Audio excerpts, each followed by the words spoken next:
नमस्कार साथियों, Hindi by Pramod sir YouTube channel में आपका हार्दिक स्वागत है। साथियों, आज हम बात करने जा रहे हैं एमपी टेट संस्कृत 2011 पेपर का हल और उसको व्याख्या सहित देखेंगे कि किस प्रकार को आपको जो अभी 2022 में 5 मार्च से एग्ज़ाम होने जा रहा है उसमें संस्कृत की किस प्रकार से तैयारी करना है, क्योंकि अभी भी लगभग 1 महीना शेष है और अभी भी आप अच्छे सुनियोजित तरीके से रणनीति बनाकर संस्कृत विषय की तैयारी करें तो इसमें बहुत अच्छा प्रदर्शन आप कर सकते हो। साथियों, यह ऐसा विषय है जो यदि आपने सही दिशा में नहीं पढ़ा, यदि आप इसमें व्याकरण में ही हुलझ कर रह गए और आपने इसके शिक्षा शास्त्र को नहीं देखा, गद्यांश पद्यांश को नहीं देखा, तो आप 19-20 स्कोर पर ही रह जाओगे, ज़्यादा से ज़्यादा 22 स्कोर कर पाओगे। जबकि यह भाषा शिक्षा ऐसा विषय होता है, चाहे हिंदी हो, चाहे संस्कृत, अंग्रेजी या फिर उर्दू, इनमें स्कोर को ज़्यादा किया जा सकता है।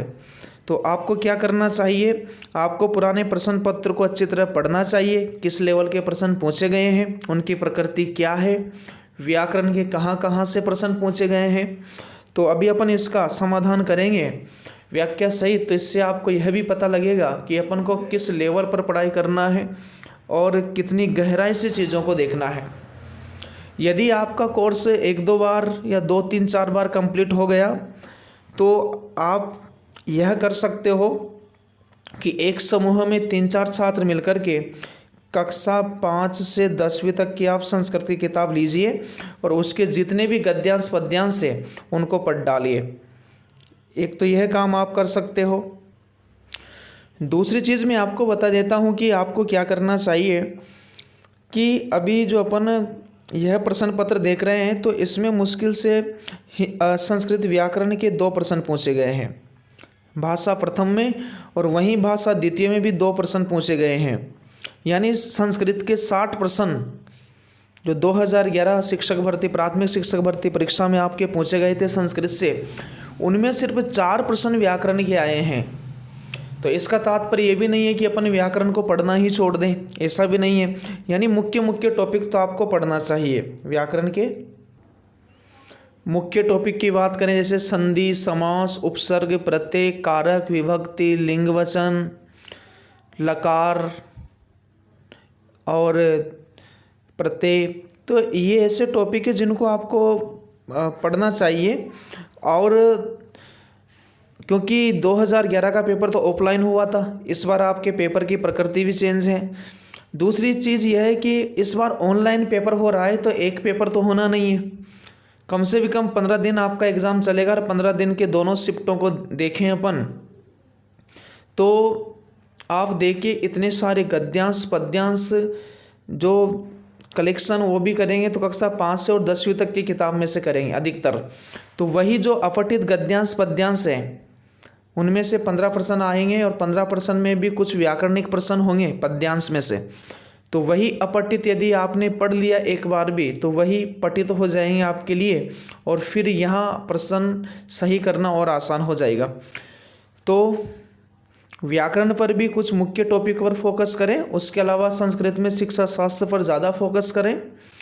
उसके अलावा गद्यांश पद्यांश मैंने कहा 4-5 एक ग्रुप बना करके 5 से लेकर 10वीं तक की किताबें लें और सुबह से पढ़ने बैठे शाम तक पढ़ डालें सभी को। ठीक है, तो ये आपको प्रक्रिया अपनाना है और मैं पूरी कोशिश कर ही रहा हूँ जितनी मेरे से मदद हो सकती है आपकी परीक्षा में, और आप भी अच्छा सहयोग कर रहे हो, इसके लिए आपका बहुत बहुत शुक्रिया, धन्यवाद। इसके भी बाद में मैं कोशिश कर रहा हूँ कि आपका एक एमपी टेट निःशुल्क बैच स्टार्ट किया जाए ऑनलाइन यूट्यूब पर। जैसे जैसे मुझे समय मिलेगा, ऑफलाइन क्लासों में काफ़ी बिजी शेड्यूल है, फिर भी शाम को, और उसका टाइम रखा है शाम को 8 PM अपन लाइव करने की कोशिश करेंगे। और उसमें मैं आपको जो आपकी पेडागोजी है उसके संपूर्ण महत्वपूर्ण टॉपिक, अब समय महत्वपूर्ण टॉपिक को पढ़ने का है तो उसको मैं आपको कवर कराने की पूरी कोशिश करूँगा। तो आज तो अपन 2011 संस्कृत का भाषा प्रथम का प्रश्न पत्र है उसको लेकर के चर्चा करेंगे। तो शुरुआत करते हैं। यह रहा संस्कृत निर्देश दे रखा है 31 से 37 तक आपको इस पद्यांश के आधार पर ही प्रश्नों के उत्तर देना है।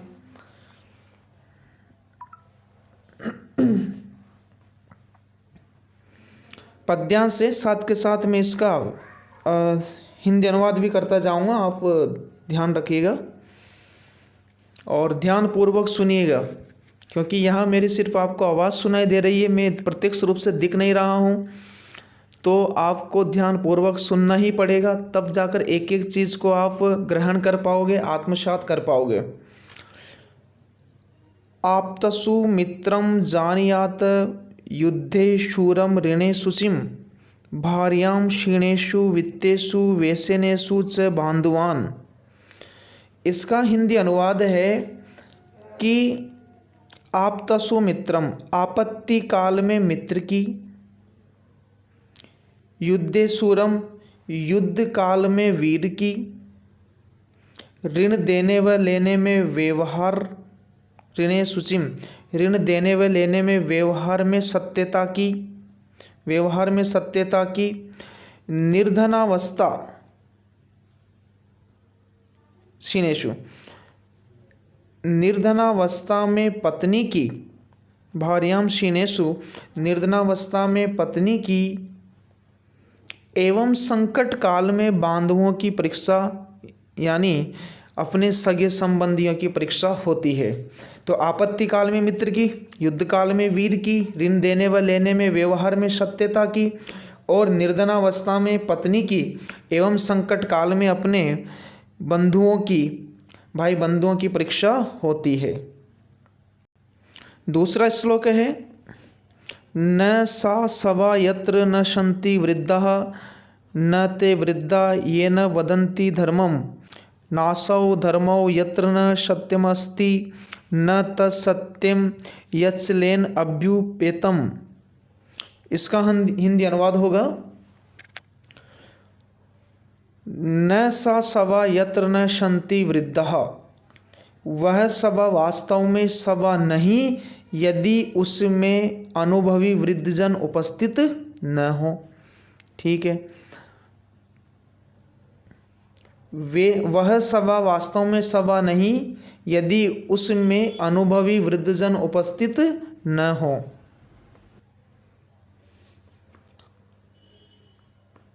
न तत्सत्यम, न ते वृद्धा येन वदन्ति धर्मम, और यदि वृद्ध व्यक्ति दूसरों को धर्माचरण के लिए प्रेरित नहीं करता है तो वह वृद्ध कहलाने के योग्य नहीं है। दूसरी पंक्ति का योग, नासौ धर्मो यत्र न सत्यम अस्ति, धर्म में सत्याचरण को महत्व नहीं दिया जाता है, वह धर्म ही नहीं है, वह धर्म ही नहीं है।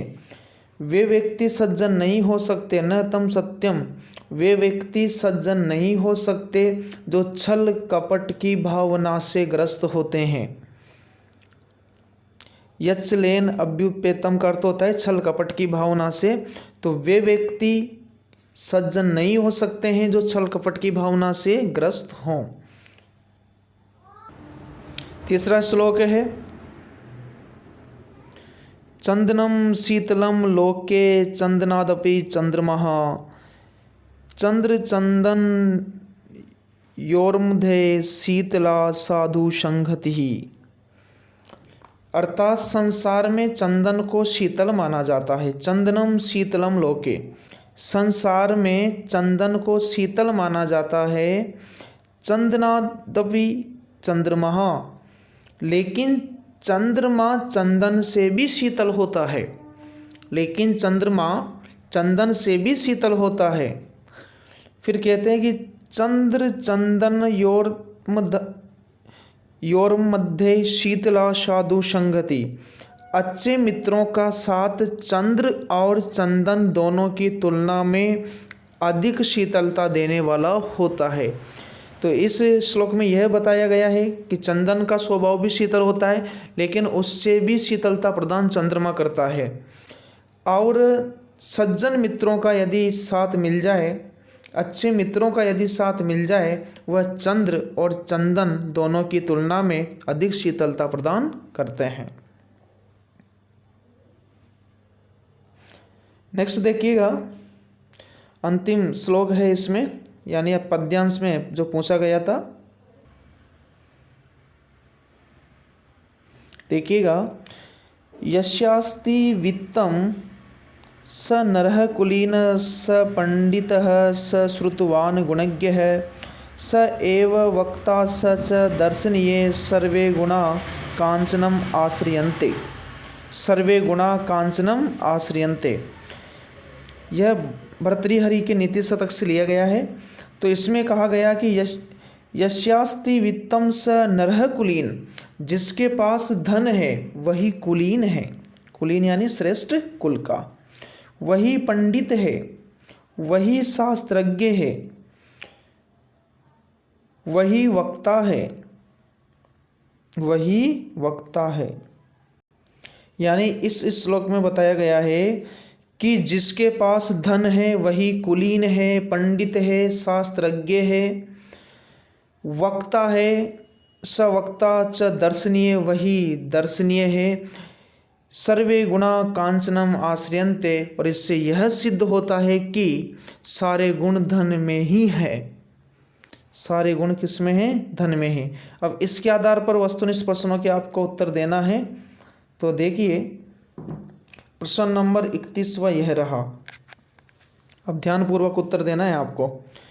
क्षीणेषु वित्तेषु का जानीयात। प्रश्न है कि क्षीणेषु वित्तेषु काम जानीयात, यानी धन के नष्ट हो जाने पर किसकी पहचान होती है? बताइएगा। पहला श्लोक पढ़ा था, आपतः सुमित्रम जानीयात युद्धे सूरम ऋणे शुचिम भार्याम क्षीणेषु वेशनेषु च बांध्यानः। तो यानी धन के नष्ट हो जाने पर, बताइए क्या मित्र की होती है? भार्याम यानी पत्नी की, शुचिम या बांधवान की होती है? तो इसका सही आंसर होना है ऑप्शन नंबर बी, भार्याम यानी पत्नी की, धन के नष्ट हो जाने पर। नेक्स्ट प्रश्न है, ये धर्मम न वदन्ति ते भवन्ति। यानी जो धर्म को आश्रित नहीं करते हैं, यानी धर्म के अनुसार आचरण नहीं करने वाले क्या होते हैं? ये धर्मम न वदन्ति ते भवन्ति, यानी धर्म के अनुसार आचरण नहीं करने वाले क्या? वह सभान, धर्मान, वृद्धान, शूरान। तो जो धर्म को आश्रित नहीं करते हैं वह अपने श्लोक में देखा था कि वृद्ध नहीं होते हैं। क्या नहीं होते हैं? वृद्ध नहीं होते। इसका सीधा सीधा तात्पर्य यह है कि धर्म के अनुसार आचरण करने वाले ही ज्ञानी होते हैं। यानी इसमें ये धर्म न वदन्ति ते भवन्ति, जो धर्म को आचरित नहीं करते हैं वे वृद्ध नहीं होते हैं। ते यानी कौन? वे क्या नहीं होते हैं? वृद्ध नहीं होते हैं। और यहाँ वृद्ध का तात्पर्य ज्ञानशील व धर्मचारी पुरुष से है, न कि बुढ़ापे से है। यानी धर्म के अनुसार आचरण करने वाले ही ज्ञानी होते हैं, इसका तात्पर्य यह है। यानी जो धर्म को आश्रित नहीं करते हैं वे वृद्ध नहीं होते हैं। समझना फिर से आप, यह प्रश्न कह रहा है कि ते धर्मम न वदन्ति ते भवन्ति, जो धर्म को आश्रित नहीं करते हैं वे नहीं होते हैं। क्या नहीं होते हैं? वृद्ध नहीं होते हैं। तो यानी जो धर्म को आश्रित नहीं करते हैं वे वृद्ध नहीं होते हैं। यहाँ वृद्ध का तात्पर्य ज्ञानशील व धर्मचारी पुरुष से है, न कि बुढ़ापे से है। ठीक है, तो धर्म के अनुसार आचरण करने वाले ही ज्ञानी होते हैं। ये प्रश्न ये कहना चाह रहा है कि धर्म के अनुसार आचरण करने वाले ही ज्ञानी होते हैं, और ज्ञानी यानी वृद्ध। प्रश्न नंबर 33वां देखिएगा, यच्छलेनाभ्युपेतम अस्य संधि विच्छेदः। बताइएगा।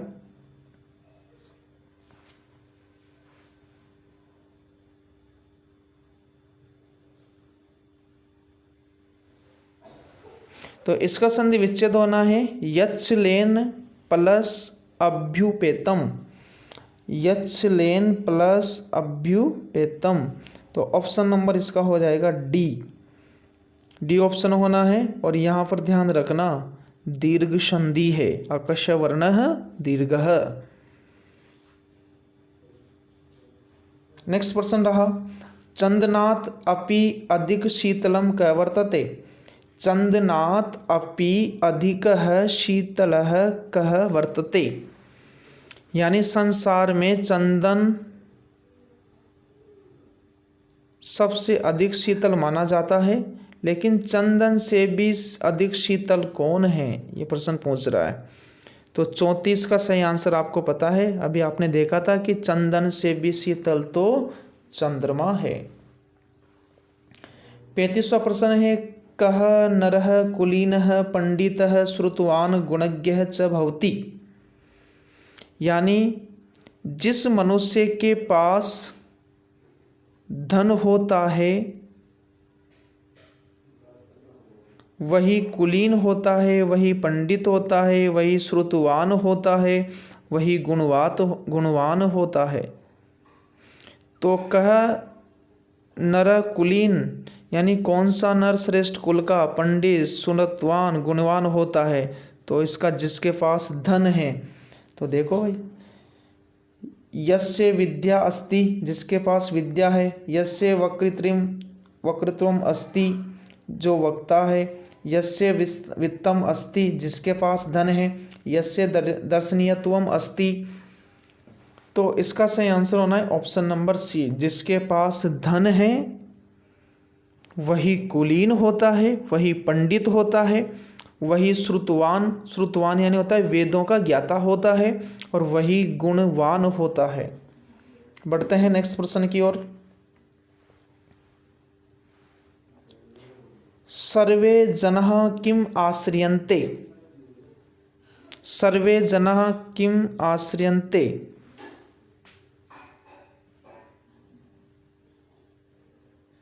तो आपने श्लोक पढ़ा होगा सर्वे जना कांचनम आश्रियन्ते, सर्वे जना कांचनम आश्रियन्ते। तो इसका सही आंसर होगा ऑप्शन नंबर डी। 37वां प्रश्न है। अब देखो इसमें व्याकरण का एक तो यह प्रश्न आया अभी तक, दर्शनीय इति पदे प्रकृति प्रत्योस्तः। तो दर्शनीय में आपको पता है दृश्य धातु है और अनियर प्रत्यय है, तो दृश्य प्लस अनियर का क्या हुआ दर्शनीय। प्रश्न नंबर 38 देखिएगा, संस्कृत भाषाया शिक्षणे प्रथम कौशलम अस्ति। अब यहाँ से प्रश्न आ गया सुनना बोलना पढ़ना लिखना से कि संस्कृत भाषा या प्रथम कौशल क्या है, तो बताइएगा भाषणम लेखनम श्रवणम पठनम। तो इसका सही आंसर क्या होगा ऑप्शन नंबर सी। तो ध्यान रखना किसी भी भाषा शिक्षण का प्रथम कौशल श्रवण होता है, ठीक है। इसके बाद में प्रश्न नंबर 39वां, आज थोड़ा स्वास्थ्य ऐसा ही है इस वजह से आपको, लेकिन फिर भी आपको ध्यानपूर्वक सुनना है, आपको इसके एक एक प्रश्न के आंसर पता करना है और किस लेवल से ये प्रश्न पूछे गए हैं। तो बढ़ते हैं अगले प्रश्न की ओर। 39 यानी 39वां प्रश्न है, शिक्षणम इति पदस्य यह अर्थः अस्ति। शिक्षणम इति पदस्य यह अर्थ अस्ति। शिक्षण पद का आशय किससे है? लालनम, प्रेरणम, बोधनम, ज्ञानस्य संक्रणम। तो शिक्षण पद का आशय ज्ञान के संक्रमण से है, और आज की शिक्षा की यही अवधारणा भी है। 40वां प्रश्न है, संस्कृत भाषा शिक्षणस्य यत् प्रथम उद्देश्यम भवति। संस्कृत भाषा शिक्षण का प्रथम उद्देश्य। अब इसमें देखिएगा उद्देश्य तो सांस्कृतिक भी होता है, ग्रहणात्मकत्व भी होता है, कलात्मकत्व भी होता है, अभिव्यक्तित्व भी होता है। तो 40वां का अपन यदि प्रथम उद्देश्य की बात करें तो यहाँ वैसे तो ए और डी ऑप्शन होना चाहिए था, लेकिन ज़्यादा प्राथमिकता 40वें प्रश्न में हम देंगे ऑप्शन नंबर डी को, अभिव्यक्तिम, क्योंकि संस्कृत भाषा शिक्षण का प्रथम उद्देश्य अभिव्यक्ति तत्व है। क्योंकि अभिव्यक्ति यदि उचित नहीं होगी तो समझना कठिन हो जाएगा। अतः अभिव्यक्ति संस्कृत भाषा शिक्षण का प्रथम उद्देश्य होता है। उसके बाद में संस्कृति की शिक्षा, ग्रहण करना, कलात्मक, ये अन्य उद्देश्य भी हो सकते हैं। 41वां प्रश्न है संस्कृत भाषाया शिक्षणम कथम भवेत, यानी संस्कृत भाषा शिक्षण में कथम भवेत किस ओर अग्रसर हुआ जाता है। कथम भवेत, संश्लेषण से विश्लेषण की ओर, सरल से कठिन की ओर, कठिन से सरल की ओर, सूक्ष्म से स्थूल की ओर। तो संस्कृत भाषा शिक्षण या हिंदी में भी सरल से कठिन की ओर ही बढ़ा जाता है। तो इसका 41वें का ऑप्शन नंबर होना है आपका, ऑप्शन नंबर हो जाएगा बी, सरलात कठिनम प्रति।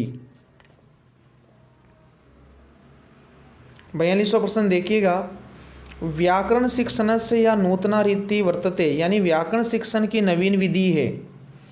व्याकरण शिक्षण की नवीन विधि है, तो इसका उत्तर तो आप बता ही दोगे। व्याकरण शिक्षण की नवीन विधियों में अपन बात करें तो आगमन निगमन विधि है इसका सही उत्तर। तो देखो, पाठ्य पुस्तक विधि की बात करें तो पाठ्य पुस्तक एक परंपरागत प्रणाली या प्राचीन विधि के अंतर्गत आती है। डॉक्टर रघुनाथ सफाया ने, आपको पता होगा, संस्कृत शिक्षण विधियों को दो भागों में बांटा है। एक तो परंपरागत है और एक आधुनिक है। परंपरागत में बात करें तो एक तो पाठशाला विधि है, एक तो पाठशाला विधि है। परंपरागत में बात करें तो भंडारकर विधि है, भंडारकर विधि है। परंपरागत में बात करें तो पाठ्य पुस्तक विधि है, पाठ्य पुस्तक विधि है। ये डॉक्टर रघुनाथ सफाया ने इन तीनों विधियों को परंपरागत या प्राचीन विधियां माना है। वहीं डॉक्टर रघुनाथ सफाया के अनुसार आधुनिक विधियों की बात करें तो डायरेक्ट मेथड, प्रत्यक्ष विधि, संरचनात्मक उपागम या नियोजित अध्ययन विधि को इन्होंने आधुनिक विधि की संज्ञा दी है।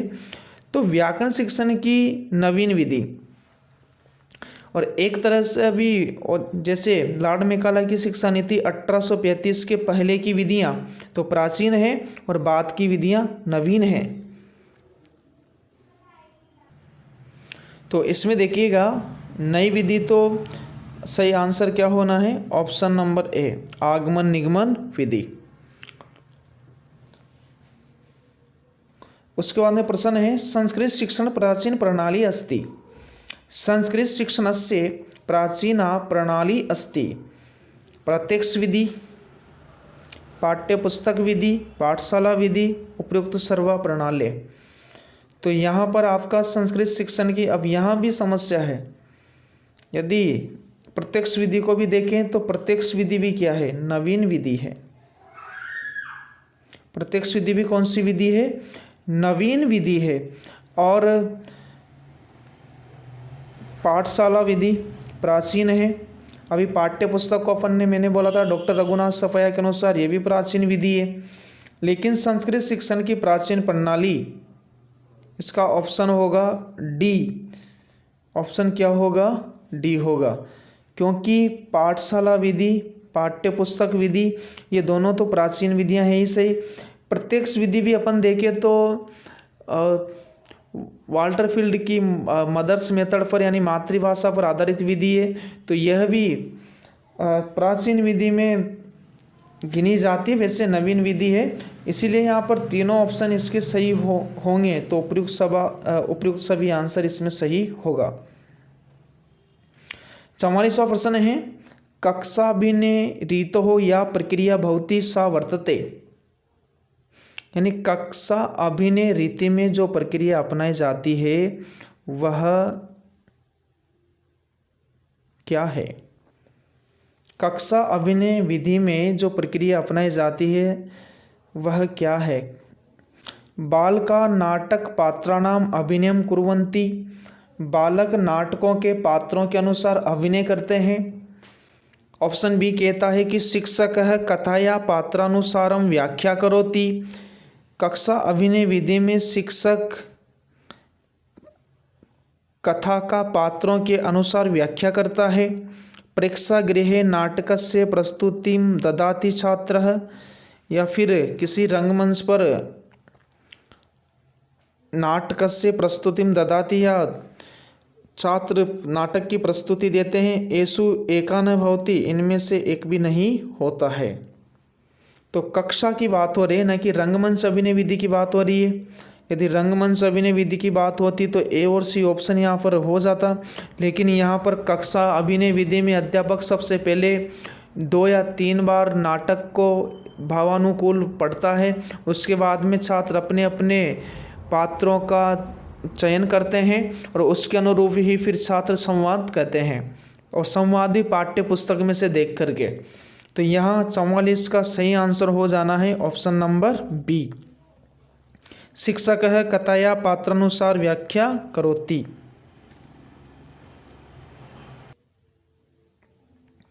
नेक्स्ट प्रश्न देखिएगा। का रीति वर्तते यस्यां छात्रः चित्रं दृष्ट्वा प्रश्नानाम् उत्तराणि लिखन्ति।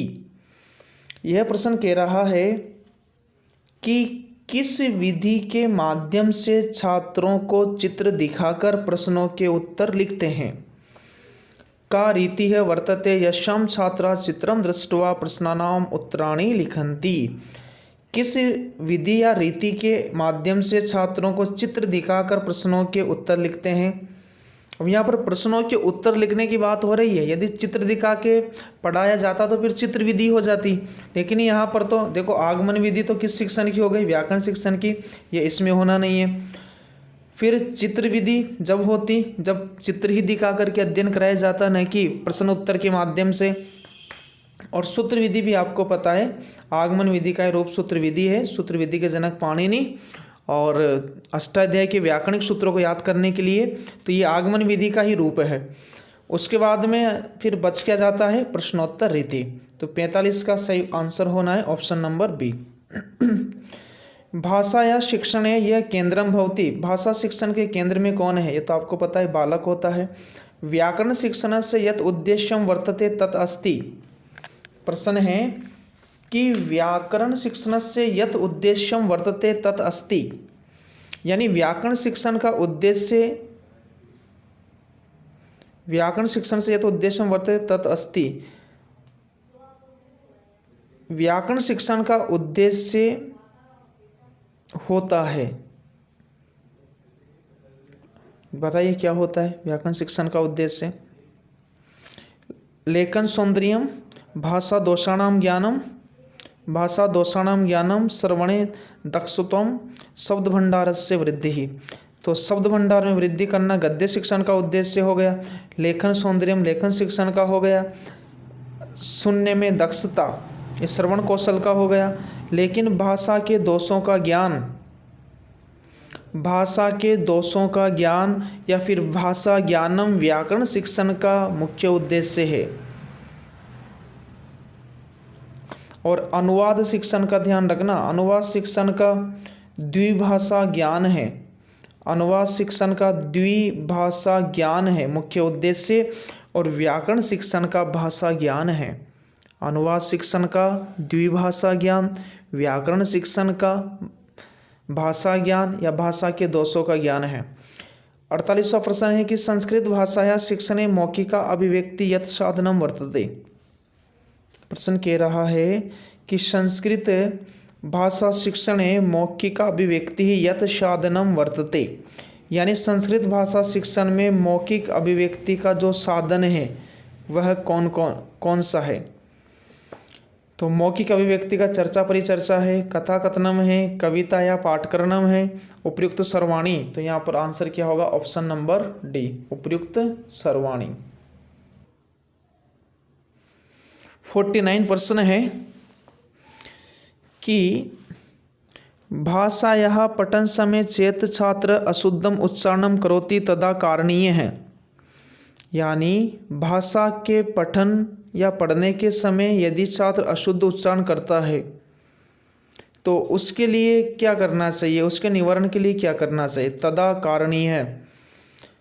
तो ऑप्शन नंबर ए कह रहा है कि छात्रम शुद्धोच्चारणाय निर्देशः दातव्ये, छात्रों को शुद्ध उच्चारण के लिए निर्देश देना चाहिए। बी ऑप्शन कहता है कि शुद्ध उच्चारण का बार बार लेखन कराना चाहिए। सी ऑप्शन कह रहा है कि शुद्ध उच्चारण वारंवार अभ्यास करनी है, तो शुद्ध उच्चारण के लिए बार बार अभ्यास कराना चाहिए या उचित दंड का प्रयोग करना चाहिए। तो डी तो होना ही नहीं है, निर्देश देना भी नहीं होना है। अब बी और सी में से बताइएगा कौन सा होना चाहिए। तो यहाँ पर देखो, यदि बी ऑप्शन तो कब होता, जब लिखने में अशुद्धि करता, लिखने में अशुद्धि करता तो बार बार वारम लेखनम करने हम बी ऑप्शन लगा देते। लेकिन यहाँ तो उच्चारण कर रहा है पढ़ते समय, तो शुद्ध उच्चारणाय वारम अभ्यास है कारणीय, तो इसका ऑप्शन हो जाएगा सी। ठीक है, नेक्स्ट प्रश्न की ओर बढ़ते हैं। शिक्षाया कृते समाजे औपचारिकम साधनम यत वर्तते। 50वां प्रश्न कह रहा है कि शिक्षा ग्रहण करने के लिए औपचारिक साधन होते हैं। औपचारिक साधन, शिक्षा ग्रहण करने के लिए समाज में औपचारिक साधन क्या है, तो ये भी आपको खूब बताया ऑफलाइन क्लास में कि यदि औपचारिक साधन की बात आएगी तो विद्यालय, और अनौपचारिक साधन की बात आएगी तो उसका घर परिवार। परिवार बालक का एक अनौपचारिक साधन है, जबकि विद्यालय औपचारिक साधन है। तो बताओ 50वें का सही आंसर क्या होगा, ऑप्शन नंबर डी। नेक्स्ट प्रश्न देखिए 51वां। यदा छात्र कक्षायां गृह कार्यं न कृत्वा आगच्छति तदा शिक्षकेन किं कर्तव्यम् अस्ति। समझ में आ रहा होगा आपके। यदि छात्र कक्षा में गृह कार्य करके नहीं आता है तब शिक्षक का क्या कर्तव्य है। तस्य कारणम ज्ञातुम प्रयासः कर्तव्यम, उसके कारणों को जानने का प्रयास करना चाहिए। छात्रम दंडम दत्वा गृहं प्रेषयतुः, छात्र को दंड देकर घर पर भेज देना चाहिए, ये तो होना ही नहीं है। प्रधानाध्यापकम प्रेषणीय, प्रधानाध्यापक के पास भेजना चाहिए। न किमपि करणीयम, कुछ भी नहीं करना चाहिए। तो ऑप्शन हम क्या करना चाहिए, कारण जानना चाहिए निदान करने के लिए समस्या का। 52वां प्रश्न है कक्षा नायक रीते ये लाभ वर्तते स अस्ति।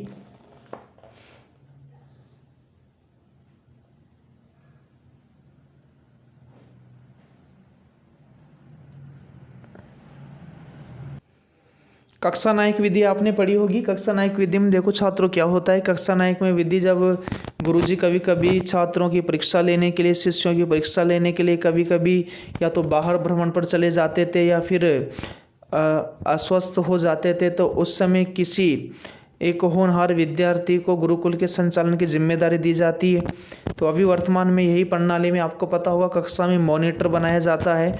तो ये प्रश्न कह रहा है कि कक्षा में मॉनिटर बनाने से क्या लाभ है, तो देखिएगा छात्राणाम अनुशासन लाभ है, छात्रों के अनुशासन का लाभ सही है। शिक्षक से कार्यभार से न्यूनता, शिक्षक के कार्यभार में कमी आ जाती है, ये भी सही है।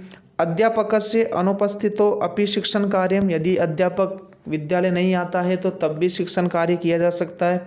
उपयुक्तम लाभ त्रयम एव है, उपयुक्त तीनों लाभ, तो इसका ऑप्शन नंबर डी हो जाएगा। तो 52 प्रश्न अपन ने कर लिए, बाकी 8 प्रश्न जो होंगे इस गद्यांश पर आधारित होंगे और बड़ी आसानी से नंबर प्राप्त किए जा सकते हैं यदि संस्कृत में हिंदी अनुवाद आपको आता है। यदि हिंदी अनुवाद नहीं आ रहा, यदि थोड़ा थोड़ा भी आप हिंदी अनुवाद कर पाएँ तब भी ये गद्यांश पद्यांश के प्रश्न सही हो सकते हैं। चलो शुरुआत करते हैं। गद्यांश को आपको ध्यानपूर्वक सुनना है, साथ के साथ इसके हिंदी अनुवाद को भी ध्यानपूर्वक सुनना है, तभी आप जो निम्न प्रश्नों के उत्तर दे पाएंगे। 1948 ईस्वीये संवत्सरे आङ्ग्लानाम् अन्तिमं प्रतिनिधि लॉर्ड माउण्टबेटनः चक्रवर्तिनं श्रीराजगोपालाचार्यम् आङ्ग्लसाम्राज्यः प्रतिनिधिरूपेण संस्थाप्य स्वदेशं प्रतिनिवृत्तः। यह कह रहा है कि सन 1948 ईस्वी में अंग्रेज़ों का अंतिम प्रतिनिधि या गवर्नर लॉर्ड माउंटबेटन था। यानी 1948 ईस्वी में अंग्रेज़ों का अंतिम प्रतिनिधि या गवर्नर लॉर्ड माउंटबेटन था। ठीक है भाई।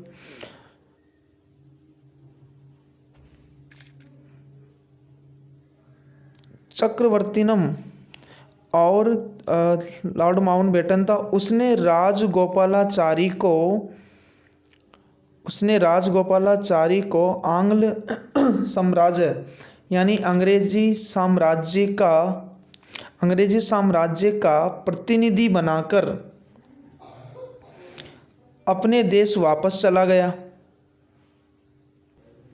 सुनिएगा, इन पंक्तियों का हिंदी अनुवाद क्या है।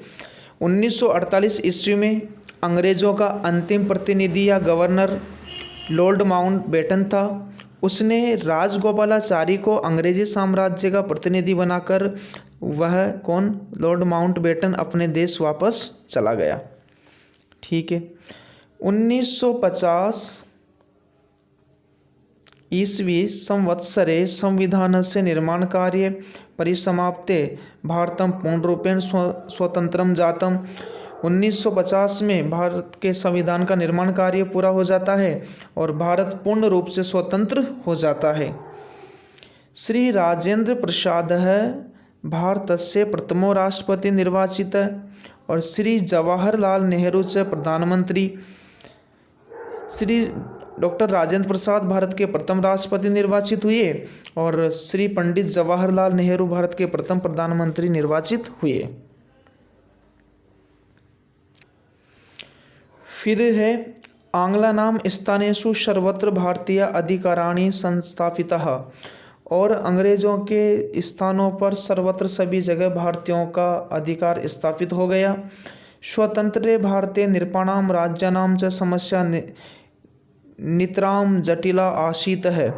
और फिर जब भारत स्वतंत्र हो गया तो भारत विभिन्न रियासतों में बटा हुआ था, तो उनको एकत्र करना भारत के सामने बहुत बड़ी समस्या थी। भारतस्य महीयानां भूभागो राज्येषु विकीर्ण यानी विभक्त आसीत। भारत के अनेक भूभाग छोटे छोटे राज्यों में विभक्त थे। राज्यानां संख्या अपि 60 परिमितः यानी 600 अभवत, यानी जो रियासतों की संख्या लगभग 600 के लगभग थी। 60 परिमिता। यदि आपको, जैसे आप हिंदी अनुवाद करते हो, गद्यांश को पढ़ते हो, तो उसी प्रश्न एक एक पंक्ति में प्रश्न करते जाएं और उसका उत्तर उसी में खोजते जाएं। फिर आपके गद्यांश पद्यांश में कोई गलती नहीं होने वाली है। इसके बाद में श्री वल्लभ भाई पटेल महोदयस्य भगीरथ प्रयत्नेन नीति चातुर्येण च सर्वे नृपा भारते सम्मिलिता अभवत्। इस पंक्ति में श्री वल्लभ भाई पटेल महोदय ने भगीरथ प्रयास और नीति और चतुरता से सभी राजाओं को भारत में सम्मिलित किया। समस्तं भारतम 28 राज्येषु विभक्तम अस्ति। समस्तं भारतम 28 यानी 8 विंशति यानी 20 यानी 28 राज्यों में विभक्त है। अभी भी 28 राज्य। राज्यानां प्रधाना राज्यपाल कथयन्ते। राज्य के प्रधान को राज्यपाल कहा जाता है।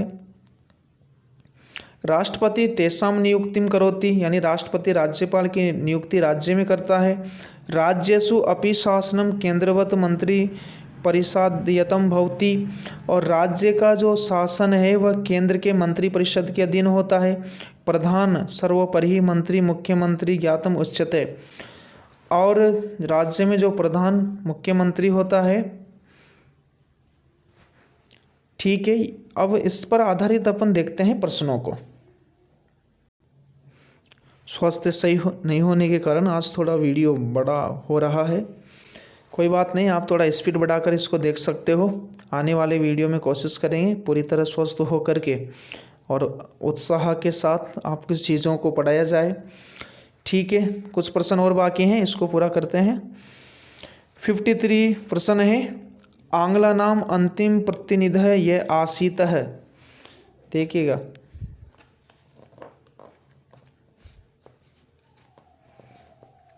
अंतिम प्रतिनिधि गवर्नर लॉर्ड माउंट बेटन था। बताओ, राजगोपालाचार्य था क्या? नहीं, ये तो नियुक्त करके गया था। वल्लभ भाई पटेल ने देशी रियासतों का एकीकरण किया। लॉर्ड माउंट बेटन अंतिम प्रतिनिधि अंग्रेजों का। जनरल डायर का नाम आपने सुना ही होगा जलियांवाला बाग हत्याकांड में, तो फिर इसका ऑप्शन नंबर होगा सी। भारतीय संविधान से निर्माण कार्यम कदा समाप्तम? सब पता है तो आपको, तो 1950 इसका सही आंसर होगा, ऑप्शन नंबर बी। 55वां है। स्वतंत्र भारत से प्रथम राष्ट्रपति आसीत है। स्वतंत्र भारत के प्रथम राष्ट्रपति बताइएगा। Shri Rajendra Prasad, option number A. 56वां प्रश्न है। भारत से प्रथम प्रधानमंत्री का निर्वाचित है।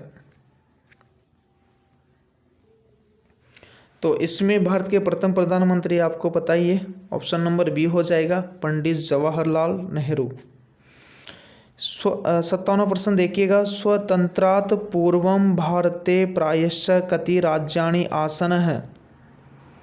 बताइएगा, स्वतंत्रता के पहले भारत में लगभग कितने राज्य थे? बताइएगा, अभी आया था षट शतक परिमिता, तो ऑप्शन नंबर डी 600। नेक्स्ट प्रश्न देखिए 58। संप्रति भारते कति राज्यानि सन्ति? उस समय यानी इस समय भारत में कुल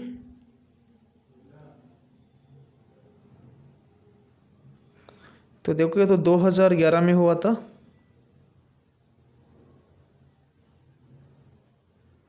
संप्रति भारते कति, इस समय भारत में कितने राज्य हैं? तो इसमें तो ऑप्शन नंबर सी था सही। 58 के बाद बढ़ते हैं नेक्स्ट प्रश्न की ओर। राज्यपालस्य नियुक्तिं किम करोति? राष्ट्रपति। 59 का ऑप्शन नंबर ए सही होगा। और 60वां प्रश्न। अस्य गद्यांशे शीर्षकम भवितुम शक्यते? इस गद्यांश का शीर्षक होगा प्राचीन भारतम, आधुनिकम भारतम, परतंत्रम भारतम, भारतस्य शासकः। तो 60वें का ऑप्शन नंबर होना है आधुनिकम भारतम, ऑप्शन नंबर बी। तो साथियों, आज इतना ही, मिलते हैं नेक्स्ट वीडियो में। अच्छी तरह ध्यानपूर्वक सुनना है, थोड़ा आकलन करने की कोशिश करना कि किस किस प्रकार के, देखो इसमें व्याकरणिक प्रश्न ज़्यादा नहीं पूछे जा रहे हैं, फिर भी आपको पता है इतने प्रश्न पत्र होंगे तो इतने सारे शिक्षा शास्त्र के प्रश्न बनाना भी काफ़ी कठिन है। तो थोड़े व्याकरण के प्रश्न बढ़ सकते हैं, जैसे इसमें 2 ही प्रश्न व्याकरण के पूछे गए, एक संधि वाला एक प्रत्यय वाला। तो लैंग्वेज 2 में भी 2 ही प्रश्न पूछे गए हैं, लेकिन अब जो आपका एग्ज़ाम होगा उसमें 5 प्रश्न तक व्याकरण के पूछे जाने की संभावना है। फिर भी ज़्यादा फोकस शिक्षा शास्त्र गद्यांश पद्यांश पर आपको करना होगा, और व्याकरण को भी अपन पूरी को छोड़ नहीं सकते हैं, क्योंकि आपका कॉन्फिडेंस कम हो जाएगा यदि व्याकरण को छोड़ दिया। और भी महत्वपूर्ण टॉपिक जो आपको लगते हैं, जैसे मूल्यांकन वाले टॉपिक हैं, सहायक सामग्री वाले टॉपिक है, तो शिक्षा शास्त्र में आपको वो पढ़ना है। बाल विकास को अच्छे से तैयार कीजिएगा। वहीं गणित के 15%, शिक्षा शास्त्र 15% जो गणित के हैं वो भी आपको अच्छी तरह तैयार करना है।